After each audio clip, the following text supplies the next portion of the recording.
This is the Evening News at Tuesday, April 29, 2014. I'm Michael Young. Thanks for joining us. Making the headlines tonight. Rodney Commission hears how House of Israel, the People's National Congress reform, undermined the Working People's Alliance Party. New Amsterdam prisoner critical after being stabbed by inmate. 2 charged for Patson salesman's murder. Commercial sector facing more hardships following the non-passage of the Anti-Money Laundering and Countering the Financing of Terrorism Amendment Bill. And Vizslas Main Road in need of urgent repairs. Let's get right into tonight's top stories. Let's tell you first that the House of Israel, a religious organization which rose to fame sometime after 1971, was the thrust of the first segment of Day 2 of the Walter Rodney Commission of Inquiry, which continued today at the Supreme Court building, Georgetown. More details from Alexis Rodney. The religious organization was established in 1971 after its leader, Rabbi Washington, had come to Guyana. This information was shared by Dr. Walter Rodney's elder brother Edward, who had opened the second day of testimonies at the public hearing. Rodney was examined by the Commission's lead counsel, Glenn Hanneman. According to the elder Rodney, the organization was given preferential treatment by the then ruling People's National Congress reform, accessing spots on the government-run radio station to air its program dubbed The Voice of Prophecy. Rodney pointed out that it was extremely difficult for other entities which opposed the government at that time to have access to the station. He said that during 1978 and 1980, the period leading up to his brother's death, the organization had become quite popular at many of the Working People's Alliance's rallies led by the party's co-founder. The House of Israel in 1978-79, I recall there used to be meetings held by the WP where Walter Rodney would be present, or where Walter Rodney would be featured as the main speaker. These were massive meetings. Never before in Guyana had been so many people gathered to hear political discussions. After dark, or even in the early afternoon, thousands of people. The House of Israel would be used at times to try and break up these meetings. The WPP at that time had worked out a tactic of surrounding their speakers with groups of people so that the House of Israel couldn't really penetrate. But still they would be there because evidently they had been ordered to be present or make their presence felt at WP meetings at that particular 1978-1979 period of time. According to Rodney, the Guyana police force had never on any of those occasions sought to apprehend the House of Israel members who continuously attacked individuals. He then submitted that while the organization had always caused a ruckus at all WPA's rallies, such behavior was never exhibited at the meetings held by the People's National Congress. Their affiliation, he noted, was obvious. What I do know, because I've actually seen this, is House of Israel contingents in columns marching in TUC May Day parades alongside of the TUC affiliates that were pro-PNC. Additionally, any TUC you referring to what, please, sir? The Guyana Trade Union Congress. Thank you. And the May Day that I'm referring to is the May Day Labor Day parade. So you would have contingents of trade unions, and you would have the House of Israel, and you would have other elements proceeding along the same. And at massive rallies held by the PNC at the Square of the Revolution or Coffee Square, there would usually be a contingent of the House of Israel. Senior Counsel Jairam then questioned how is it that the police armed with weapons were unable to contain members of the organization. According to Rodney, the multi-class House of Israel organization had an aim of mobilizing and organizing African Guyanese for religious and political reasons. He said the organization had a bullying demeanor and had little or no respect for authority. Reporting for the Evening News, I'm Alexis Rodney. In this report, you will hear that murder-accused Gregory Smith, also known as Cyril Johnson, and former People's National Congress Reform Executive Joseph Hamilton were also part of the House of Israel organization, which allegedly assisted the PNC government with attacking the Working People's Alliance Party. We're joined by Alexis Rodney again. Edward Lawrence Rodney told commissioners and members of the Walter Rodney Legal Council that his first encounter and conversation with the now-dead Smith had proven without a doubt that he was part of the organization. He was not in uniform then. He was a much younger individual. But from what I could see and experience with him was that he was there for a purpose. The words he said to me as I was stringing the wires from the speaker to the microphone was whether I wanted to have a meeting, a real meeting without police. This is his words to me. Do you want to have a meeting without police? This was Gregory Smith, 1974. Rodney confirmed that he had once seen Smith in the House of Israel uniform. I'd seen him in that attire. It didn't mean necessarily that he was part and parcel of the normal composite of House of Israel members, because I'd never seen him at public meetings. I only seen him that one occasion in uniform. It could be that he put on a uniform for that purpose, I don't know. But I did see him in the House of Israel uniform on that particular day, one occasion. He confessed that he had never known Smith prior to their meeting in 1974. He said, however, that Smith had left a deep impression on him. But the impression was there from the first encounter, if you recall what I said. The impression, a strong impression that this individual was part and parcel of either an organization or a group that was there to disrupt meetings, to bring violence to meetings. His words again, and incidentally, that particular meeting I'm speaking about at Durban Norwijzer was subsequently broken up. Which meeting is this? Durban Norwijzer. It was a WPVP meeting, the Working People's Vanguard Party. It was a kind of solidarity meeting for Walter Rodney. Working People's Vanguard Party, PPP, PYO, a number of organizations. But the WPVP had sponsored that meeting. Rodney had also tied former PNCR executive member Joseph Hamilton to the organization. According to him, he had served in the hierarchy of the House of Israel. Gregory Sewell Johnson Smith had been fingered as the lead player in the death of Dr. Walter Rodney on Friday, June 13, 1980. He later fled the jurisdiction. A charge of murder was laid against Smith when the PPPC government was in office on the anniversary of Rodney's death in 1996. On October 30 of that same year, then Senior Counsel Dudnoth Singh was appointed special prosecutor to lead the case against him. However, that case never got underway. Meanwhile, Joseph Hamilton, a few years ago, had joined forces with the People's Progressive Party Civic. Hamilton had had long service with the PNCR and had responsibility for several elections-related areas. He withdrew from the party in 2008 following a showdown between the Vincent Alexander-led wing, of which he was a part, and with that of another group led by then party leader Robert Corbyn. For the Evening News, I'm Alexis Rodney. Thanks, Vanu. A prisoner is nursing a stab wound at the New Amsterdam Public Hospital Corporation after being wounded by another inmate at the New Amsterdam prisons. Details from Alexis Rodney. 25-year-old Ryan Scott of Lot 4 4th Street, Cummings Lodge, is critical at the New Amsterdam Hospital after being stabbed around 10:30 hours today. He is currently serving a sentence after being convicted on a robbery under arms charge, which was committed at Rosehall Town under the quarantine. Scott was wounded during an altercation in his cell. Reports are that the incident stemmed from a dispute over a prohibited item, which apparently belonged to Derek Callender, but was loaned to Scott, who refused to return the borrowed item. Hospital sources disclosed that the injured man received a critical and severe stab wound that punctured his left lung. The source said that Scott is suffering from internal bleeding and cannot be transferred to the Georgetown Public Hospital since he is also suffering from severe respiratory problems. Meanwhile, Callender, who sustained minor injuries, was treated at the same institution and sent back to prison.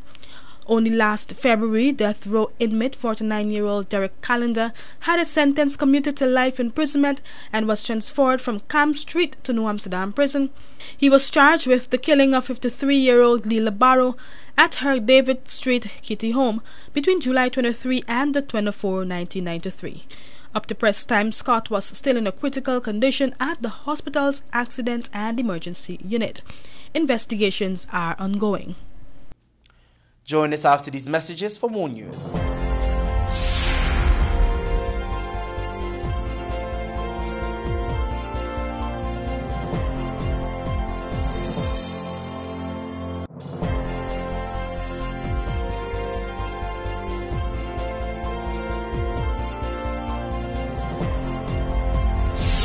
Welcome back. I'm Michael Young and you're tuned to the evening news. The visorless access road in the east coast of Demerara is in dire need of repairs, as we hear from Gabriela Patram. Residents that use the visorless main access road are calling on the relevant authorities to have the road repaired urgently, citing the hardship that they are made to endure. Damaging up them people vehicle. There's one. Two, this road gotta get some light. And look, this bush with up top there looking like a Christmas setup. Right? It's damaging the wire. And this road very dangerous in the night. Meanwhile, Raymond, also a resident of the village, also alleged that there was the wanton dumping of garbage on the main access road. He stated that bandits use the garbage piled up to their advantage and to hide when they are conducting their criminal activity. They're using the garbage. The bandits, them using the garbage to do these guys itself to block the roads, and then when people coming through, they're getting wrong. Plus, no lights and them things. People is frightened for walking from the bush at daytime, much less night. The repair of the roads fall under the Ministry of Housing CRIP program. For the evening news, I'm Gabriela Patram. President of the newly installed the Leo Club of Stabroek, Georgetown, Delisa Small, said enough is not being done to engage youths in Guyana, and if something is not done sooner or later, there may be an implosion which may occur. Speaking to this newscast shortly after the installation of the club and the induction of its 33 founding members, Small related that she assiduously pursued the idea of forming the club as she recognized that in her and other communities, there are a lot of youths with idle time on their hands. When questioned on how the club will address this issue that is worrisome to the society, Small pointed out that the club and its members will reach out to the communities across the country.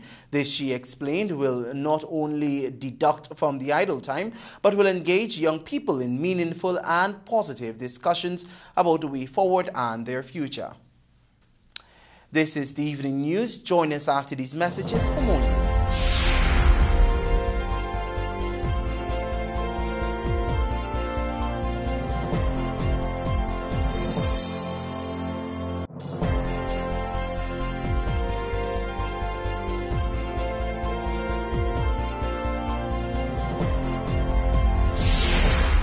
Welcome back. Thanks for staying with us. Two men today appeared in the Georgetown Magistrates Court before Chief Magistrate Priya Siwanarayan Bahari, charged for the murder of Patsan trading salesman Bharat Ramcharan. Ramcharan was gunned down on April 24 during a robbery in front of the business while returning with millions of dollars in cash. Randolph Marquez, 20, and Kevin France, 26, were not required to plead to the capital offense and were subsequently remanded, but not before their attorney-at-law, James Bond, made a series of allegations in the court that the men were forced to give statements while Marquez was the victim allegedly of a rigged ID parade. Prosecutor Michael Grant revealed that there are some 18 witnesses thus far for the prosecution.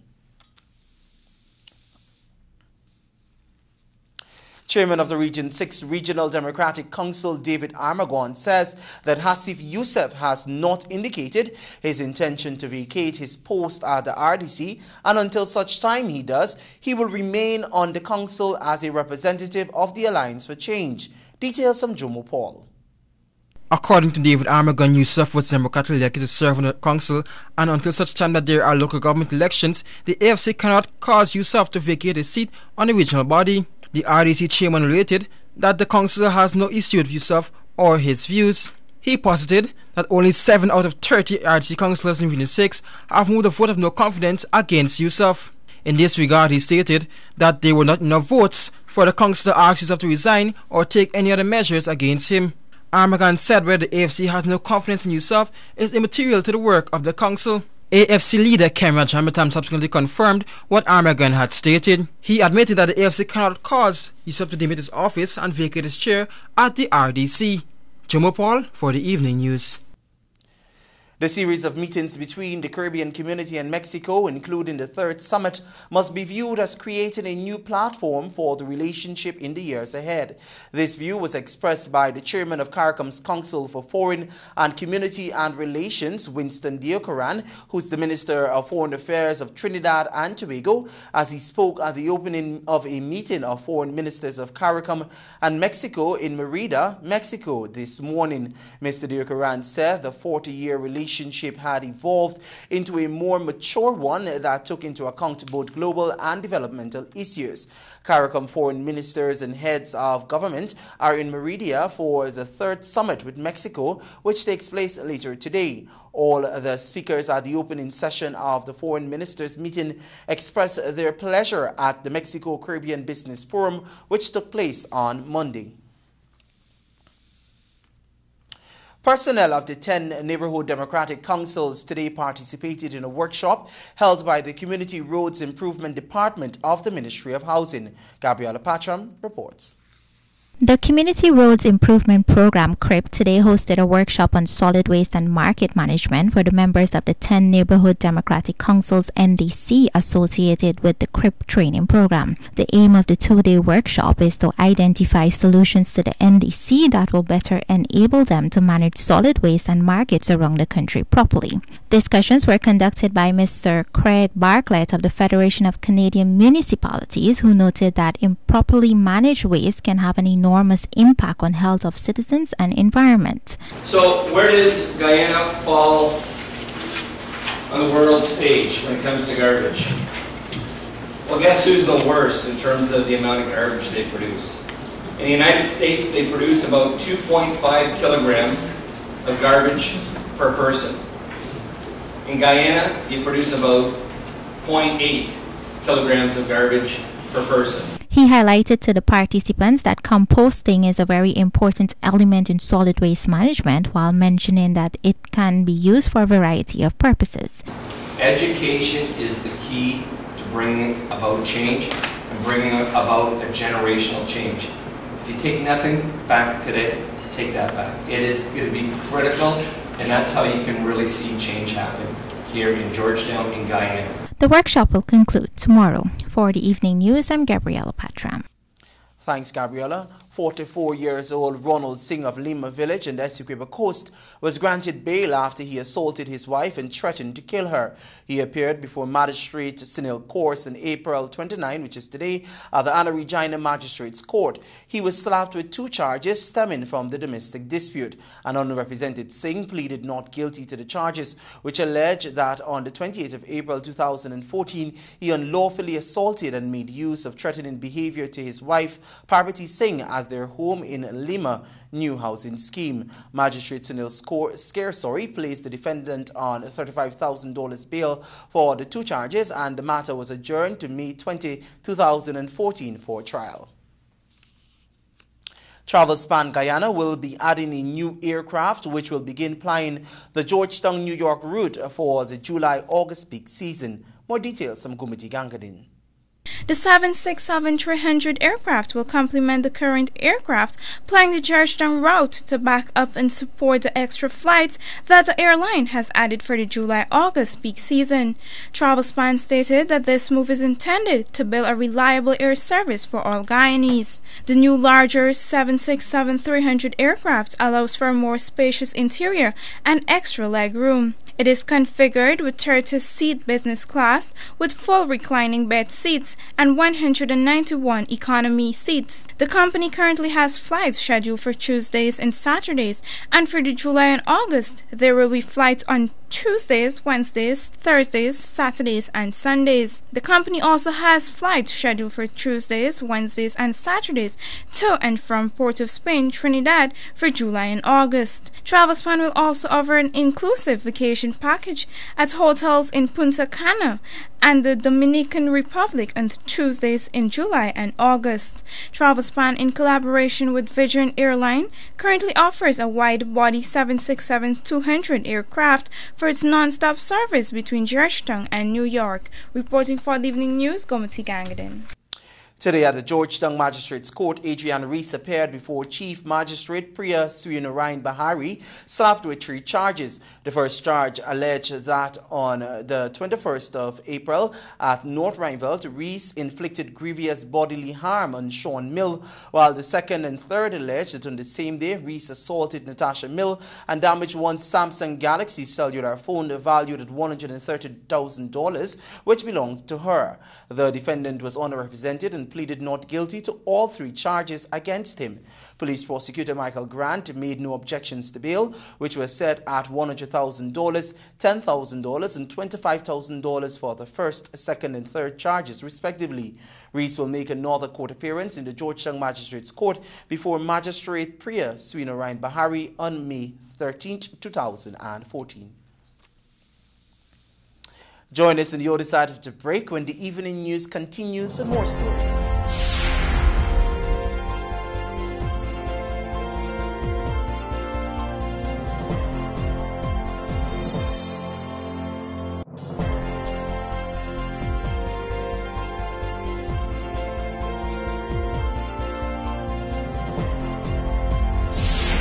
Welcome back. Thanks for staying with us. It's now time for a look at what's happening in the region. Representatives from 15 CARICOM member states will meet in St. Lucia from today to April 30th to agree on a strategy and action plan to reduce adolescent pregnancy in the region. The meeting is a follow-up to the high-level multi-stakeholder consultation on the reduction of adolescent pregnancy in the Caribbean that was convened in Port of Spain, Trinidad and Tobago on December 9, 2013, the CARICOM Secretariat reported. At that meeting, a draft strategy framework on adolescent pregnancy, commissioned by CARICOM's Council for Human and Social Development in May 2013, was presented for inputs and consensus from the wider cross-section of stakeholders. In Antigua, Prime Minister Baldwin Spencer has reiterated he would name the date for the general election as soon as he considers it to be in the interest of the nation to do so. In a radio and television broadcast on Monday night, the Prime Minister Spencer urged nationals to allow the Electoral Commission to discharge its duties and responsibilities in an atmosphere of peace, calm and objectivity as preparations are made for the general elections. Spencer was commenting on the rulings of the Eastern Caribbean Supreme Court that had earlier during the day dismissed one of the 2 appeals filed by opposition leader Gaston Browne while holding up another.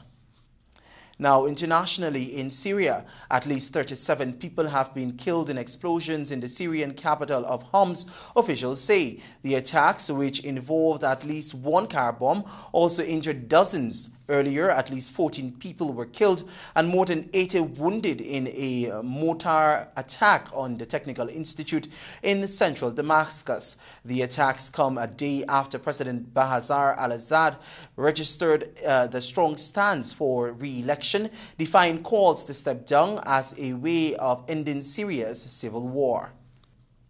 And now it's time for a look at your bridge reports. The Demerara Harbour Bridge will be closed on Wednesday, April 30 at 5 hours for a period of 1.5 hours. The Berbice River Bridge will be closed on Wednesday, April 30 at 16 hours 55 for a period of 1.5 hours. It's now time for a look at your ferry reports. The Parika and Supernam ferries will be departing at 5 a.m. April 30th, 2014. Both ferries are also slated to depart their respective locations at 18 hours. Join us after these messages for your sport news.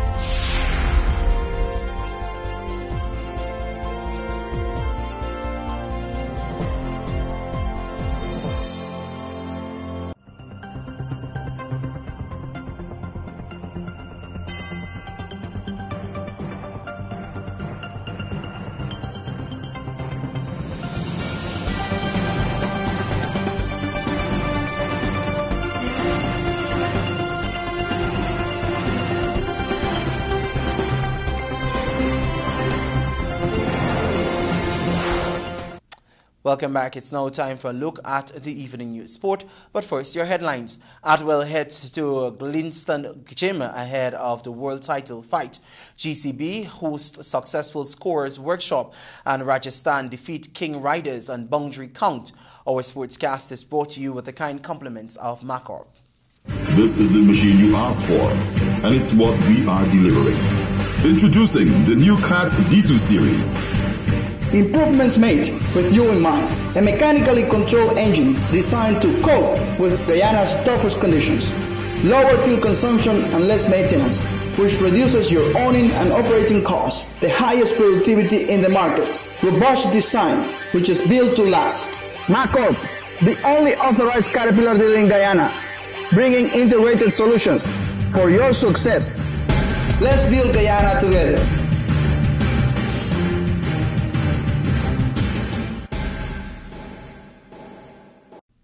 Welcome back. It's now time for a look at your sport news in detail.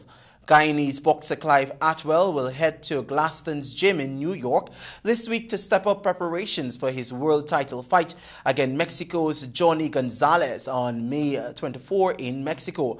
According to the boxer, he's in top shape at the moment, and traveling to New York is all part of the fine-tuning as he attempts to become Guyana's next world champion. We're joined by Avinash Ramzan. Atwell will face the toughest challenge of his fledgling career next month when he takes on Mexican Johnny Gonzalez for the WBC featherweight world title in Mexico. The fight was sealed by Atwell's camp, Dog Pound, earlier this month, handing the Guyanese a golden opportunity to become the country's next world champion. In order to make that dream a reality, Atwell's camp has decided to fly the boxer to New York, where he will undergo training under the eyes of such experts like Lennox Blackmore, among others. As it relates to the immediate plans, Team Atwell is expected to depart the shores of Guyana at the end of this week to begin the final stage of preparation in Glynston Gym, New York, where we will also be working with Leon Moore, a champion of Guyana, and Delon Kuru, one of the best coach and cutman in that gym, who is expected to join our team to Mexico. Meanwhile, Atwell had a few words for his detractors, some of whom have been penning articles in the local press condemning the move by Dog Pound to sign the fighter against the more experienced Gonzalez. However, Atwell lauded his corner for sealing the fight. They would have done the job in terms of securing a world title in effort to crown Guyana's next world champion. And I believe it's fair that we put aside difference, put aside beliefs and things and customs, and rally around the cause, which is to obtain a world title, and not to see anybody as good or anybody as bad, but that everybody coming together for one common goal, which is a world title. Based on their records and experience, one would definitely be tempted to give Gonzalez the favorite tag, along with the fact that he would have home crowd support. The 32-year-old Mexican is vastly experienced with a total of 63 fights, 55 of which he has won with 47 knockouts and 8 defeats. At 25, Atwell is now building what has been a fantastic career to date, with 12 wins and a draw from 13 trips to the square jungle. However, Atwell was given a massive boost when the renowned boxer turned trainer Lennox Blackmore declared that the Guyanese is ready for the task at hand. I think he's ready. He's getting ready. He's getting there. Mentally, I know he's ready. Everybody who want to fight for the world title said no, he's ready mentally. But you need to just get up there earlier and get acclimatized. He's ready. Atwell and his team will depart Guyana on Friday for New York. Rajasthan Royals defeated Calcutta Knight Riders by virtue of scoring more boundaries in the game after the teams tied both the 20-over match and the super over. Both teams finished on 152 at the end of 20 overs, forcing the game into a super over, the first of this year's IPL. Batting first in the super over, Knight Riders made 11 for 2, while Rajasthan replied with 11 without loss. The IPL will continue tomorrow with the Mumbai Indians playing the Sunrisers Hyderabad. practicing and potential scorers from across Guyana today completed the first in a 3-day part workshop at the National Sports Resource Center on Wolford Avenue. As Avinash Ramzan reports now, the workshops are geared at increasing the pool of scorers currently available in the country. Close to 24 participants attended the session, which was conducted by veteran scorer and athletics coach Lyndon Wilson. According to Territorial Development Office of the Guyana Cricket Board, Colin Stewart, the local governing body is adhering to the mandate set out by the West Indies Cricket Board to develop the human resources attached to the various territories. This workshop is the second in a series planned by the Guyana Cricket Board to be held during the coming weeks. A number of the development programs are similar across the regions, but may vary in different aspects. So a part of it is human development. In human development we have play development, umpires development, match refereeing, scorers, and the like. So we started off with the team managers seminar Sunday. Today we have a scorers workshop, and it's the first of 3 workshops planned. The next 2 workshops with regards scoring will focus on the Boxhill scoring method and the use of computer software to score matches. Course facilitator Lyndon Wilson, during an interview with this newscast, explained the focus of the workshop. We are focusing more on the basic of scoring, equipment using scoring. We look more on the control of the person of the self, what you have to do when you're at a scoring venue, and this kind of thing. The 2 will be more on the Boxhill, which is a more we say difficult, but when you get to know it, it's a very easy book also. And then the other one will deal more with the computer scoring. All right, as a man who's been around scoring for quite some time, are there new people coming into the system? Yes, I like what I'm seeing, and as I was saying just now, there are a number of young people here. We know the youngsters, they love to play the cricket, but it's nice to see that they have interest also in scoring. And then the next thing, we're seeing a lot of female here, which is good, which means the cricket is now spreading to both gender. Meanwhile, the Guyana Cricket Board will be conducting an umpires session from 9:30 at the same venue on Wednesday. This seminar would target umpires who are not certified and potential umpires. Among the laws to be discussed are the preambles and laws 30 to 39, which cover dismissal. The main facilitators are umpires Shannon Crawford and Nankumar Shivsankar. Thanks, Avinash. That's your Tuesday, April 29th edition of the Evening News. I'm Michael Young, thanking you very much for joining us. Goodbye.